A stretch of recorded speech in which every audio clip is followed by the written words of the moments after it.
All right, it's the end of the season, so as the pool is now drained, we have another project on our hands. I ran underground line from the boiler over to here, and I need to run more underground line all the way around here into the corner of the house. And since Thermoplex is so expensive, that's what we have here already going to the house, we're gonna do it ourselves. So I went and got some Sioux Chief, whatever Menards brand is, 3/4 inch PEX, blue and red. Hopefully I got enough. Just realized I'm gonna be about 10 foot short, which really sucks, but is what it is. And then this new product here called Armaflex Shield. Not sure if you ever used this stuff before, but supposedly it can withstand the sun, weather, and a weed whacker. They literally claimed that on their site. 1/2 inch wall thickness, foam. I'm not sure. It looks like a fairly dense foam. Then it has this outer snake skin, whatever you call it, shield, if you will. So I'm going to attempt to get this continuous roll, 75 foot, to push this red line through it. We will follow up with what we get here. All right, so update, I have taped the PEX onto the trailer. For some reason, I'm trying this with PEX that I just uncoiled. Don't do that. And I've taped it to the back of my side-by-side. We got the hot water line here. Well, they're both hot, but 75 foot of it put on. It is extremely difficult to push, pull, whatever, when it's not straight. So we're gonna get the blue one nice and straight first, and then maybe this will help our cause, I'm hoping. All right, so, wow, did I just learn a lot. Frame doing this in the future. If you got a trailer, whatever. Tape one side on that side. Tape the other side on something mobile, lawnmower, tractor, wheelbarrow, side by side, anything essentially besides a motorcycle. And just get the PEX straight. Rule number 1, this PEX is not good to have sunlight on it. However, get it nice and straight, give it an hour, then come back at it and put this stuff on. It's a lot easier, okay? So anyway, 75 foot on both of them. Now I gotta finish up, and unfortunately, I gotta have a seam, which sucks, but it is what it is, no big deal. I'm just gonna measure it, cut it, and get this on.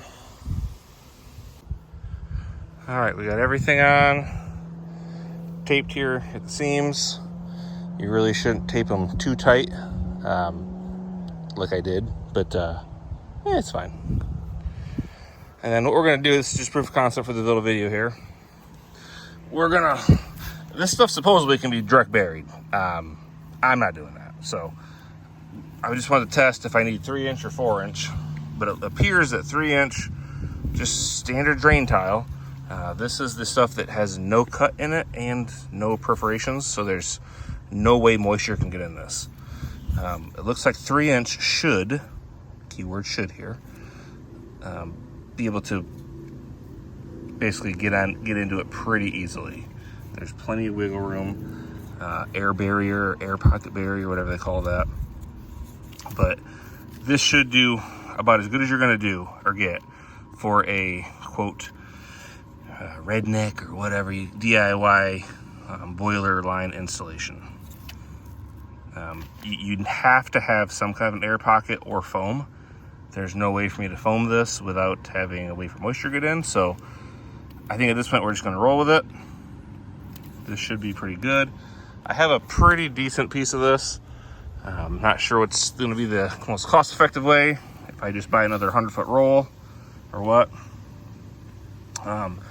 We also discovered if we go this way, kind of inside of the pool, we technically have enough. To show you what we're working with here. When we did the line coming from the boiler over to the pool, this line goes up.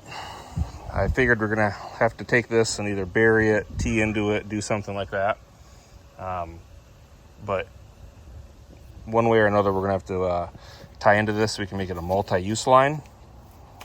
We have 2 pumps in the wood boiler. One does most of the house. The other one is going to do our living room, which is that part there. Can't see it. And I'm not sure I'm going to tie that in yet, but we'll figure that out later. At this point, I just got to get the lines wrapped in plastic so that it's at least 100% watertight, and we'll figure it out from there. All right, nice little update for you. Got PEX through, all the insulation's on. Got some 4-inch tile, non-corrugated, all the way down there. I unfortunately have a break in it, which whatever, no big deal. Just in the tile.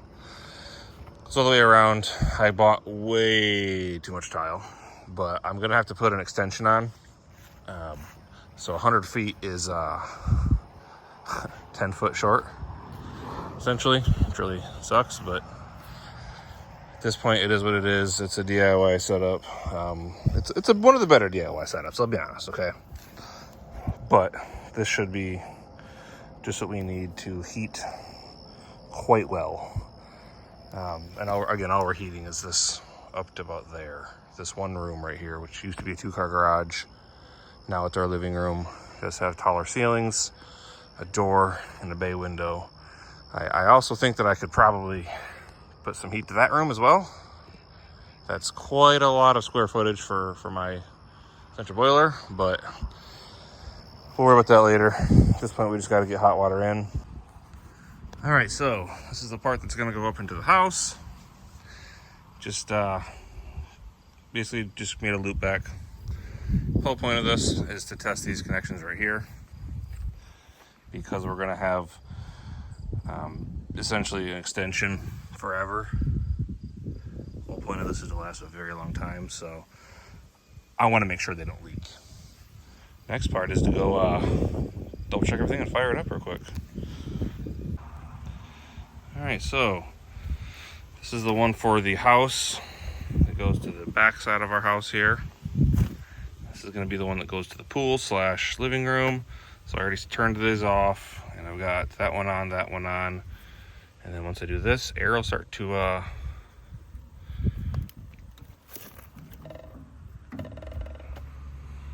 so now there's nothing preventing it, and essentially we have to turn this on, plug the pump in so that we have something to push the water out.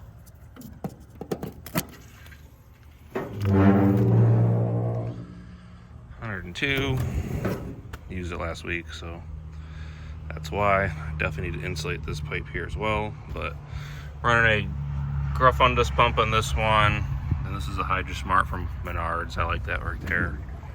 Oop, she's purging herself. That's a good sound. That only happens if it's pushing water. So looks like right here we have no leaks. Perfect.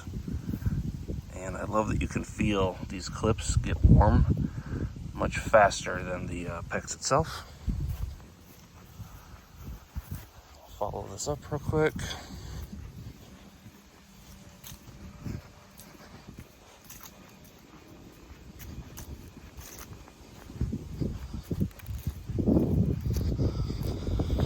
And no leaks, no leaks. I got warm quick.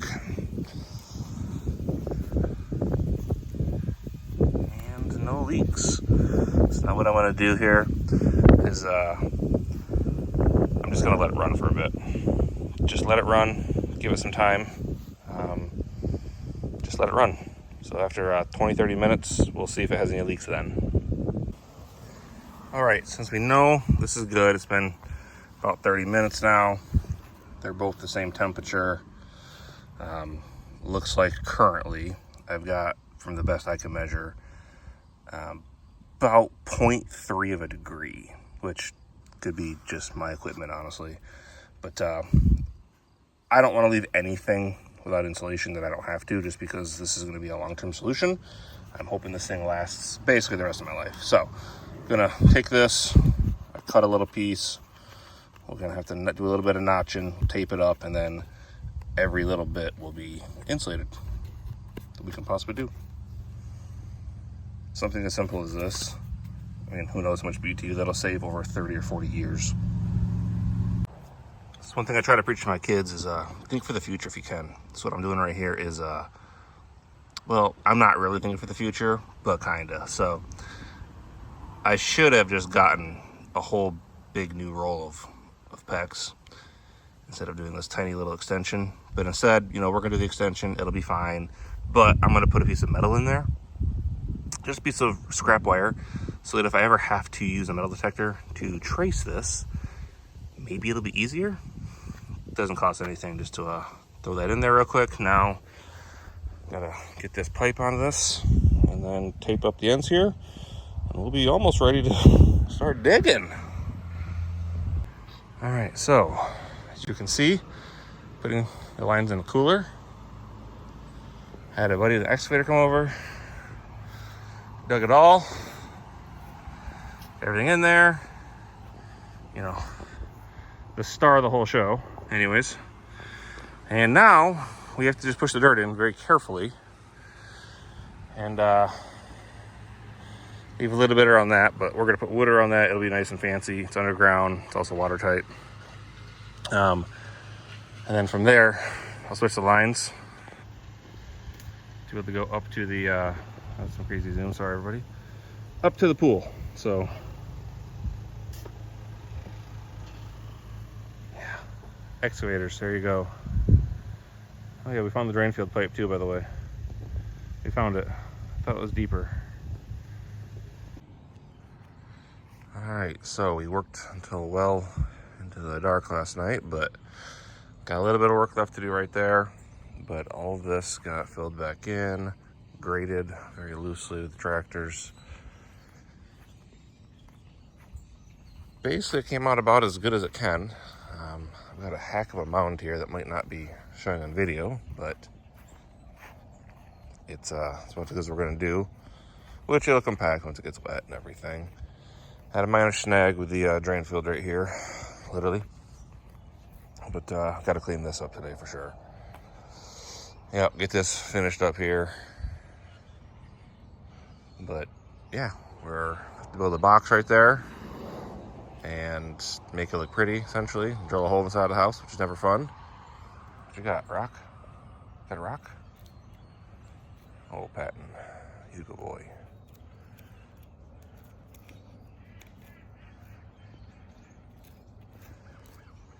So that's the game plan today. Nothing that's really awesome for video, but so far this project is doing quite well. Thankfully, the excavator made short work of this. I'm gonna water this a little bit here right now. Start getting the dirt kind of compacting, if you will. And I'm gonna drive over it after that. So while it's loose right now, might as well get some water in it and then compact it. Cooler method I really think is going to work out great. It's still unconventional, but we'll put wood around it, and it's an insulated box. It's exactly what you need. Hook the pipes together, be good to go. All right, it is mid-October now, but a month later, and as you can see, we've got the wood boiler fired up. Editing this video. Here's the box we made. We got our first rain yesterday in a long time here in Michigan. That settled way more than I expected. But, take this off. Boom. So, you'll see more in a moment, but I had valves in here. This was going to go to the pool, and that did not work out well. Basically, I'm getting air on the line somehow. So, took that out yesterday from the hot water one, and left the cold water one for now. But yeah, nice and dry. It is extremely warm in here. This should do quite well for the winter here in Michigan. Oh boy. So that is how we did that. I'll stain it or not. They did use some treated wood, but that box I think is going to work pretty good. Underground lines, as expected.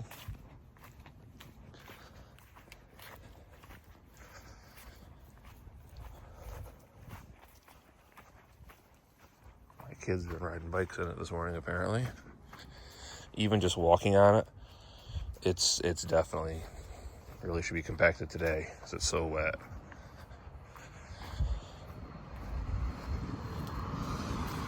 Got a little bit extra dirt here, but what we did is another little box, some styrofoam around it, and here's where my water lines are going into the house. So got to finish this part up still. Put some other foam right here, but that is how we are getting heat. Here is the finished product essentially that we're working with here. So radiator off Amazon, hot water comes in, cold water comes out. We do have a problem where it's making noise, it's getting air in the system, but she's quite warm. So I think that it's definitely doing the trick. For the first time, our living room is actually warm. I need to make this land a little shorter, I feel like. Then finish up a wood piece down there. Some foam. But overall, this project is done.